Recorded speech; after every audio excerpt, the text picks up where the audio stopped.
sample. We're going to do a double rolled hem, and then we're also going to do gathers. So for a double rolled hem, you know how I said we don't come up with these silly names that don't mean anything? It means what it says. We're rolling it twice to do a hem. So I'm going to roll it once, roll it twice. With some fabrics you might want to actually go and iron this down as you're going. Sometimes you do want to put a few pins in, but this fabric's pretty good at holding its position. So I'm just doing 2 little rolls. Now I could do those bigger. I've done them really, I tend to like a double roll hem that's really nice and petite and sort of delicate. So I'm doing them quite small, and then I just top stitch on top of them. Obviously you'd often want to use a thread color that's going to match so you don't really see it. Now when I'm sewing my double rolled hem down, I'm stitching near the upward folded edge, not the bottom edge. If I sew down on that bottom edge, it's going to flap. It could unravel, but this bit will just flap down, won't it? So I want to secure it up at the top so that both rolls are properly held down. So I like to just sort of roll it as I go. Again, that's that lazy thing, I suppose. I should call my all these YouTube clips like the lazy sewers beginner's guide or something.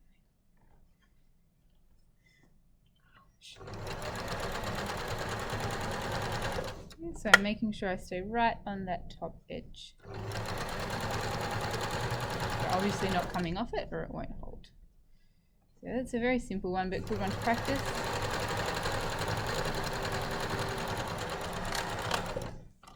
So I didn't quite catch the back stitching in it there, so you'll be able to see that it's going to flap down there.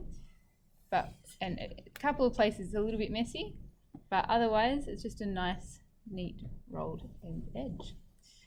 Okay, so you're going to do that to start with, but then we're going to turn this into a second sample. For this sample, we're going to do gathers. So when I'm doing a gather, I'm actually going to put my, I'm still going to be in straight stitch, but I'm going to put my length all the way up to the longest that's got. So on these machines it's 4. On my machine at home I can go up to 5. I've seen some machines that go up to 6. So whatever your longest length is, that's what you'll put it up to. Are you doing interpretive dance behind me? Or are you crumping? Were you at public speaking yesterday, Miss? No. Oh, But I was crumping, and I don't know.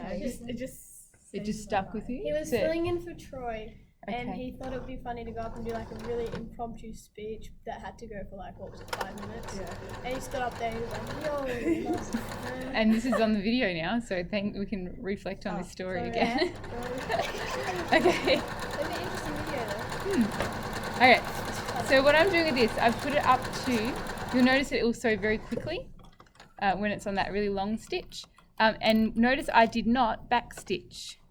That's a deliberate choice. I'm also going to leave some trailing out the end. I'm going to do 2 of these. Can you stop crumping behind me? It's really distracting. It's like casting shadows over what I do. Okay, I'm going to do another one right next to that first one. Again, I'm not back stitching. You're still doing something behind me.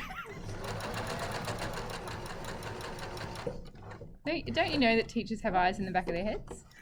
Haven't you heard that before? Okay. Stop.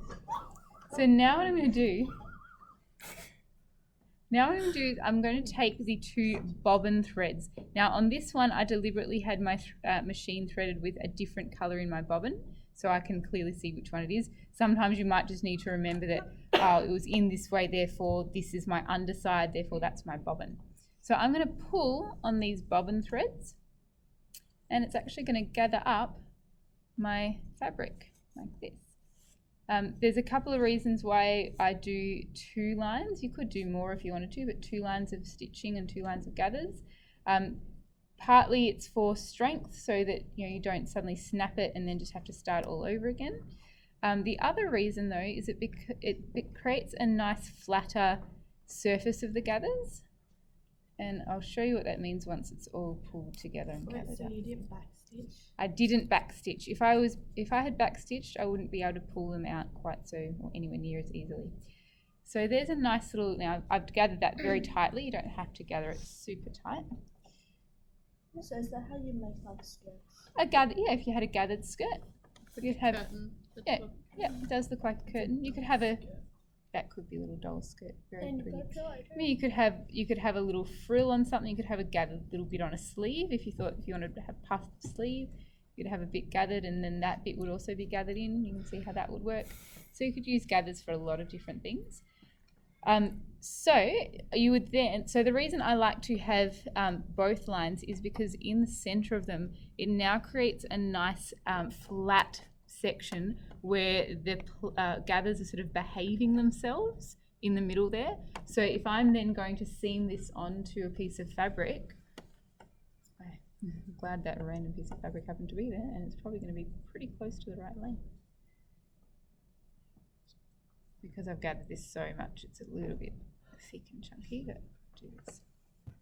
So if I'm going to sew this on, it sort of creates a nice flat path rather than sometimes if it's, you have to sort of see it done the other way. If there's only one line of gathers, they just sort of pucker and go everywhere. Whereas these ones are going to be more controlled. And we like being able to control things. Control is good. Control free.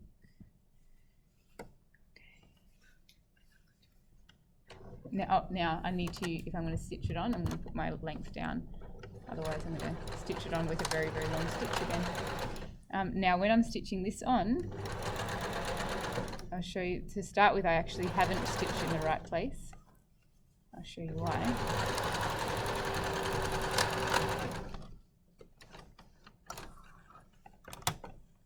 Because where I started, I actually was stitching between the two, which was my nice flat area, but it meant that when I pick this up, I can actually see that line of gathering, that line of stitching. Now I could just pull that out and it would be okay, but another thing that we can do is just make sure we stitch below that line when we're sewing it on.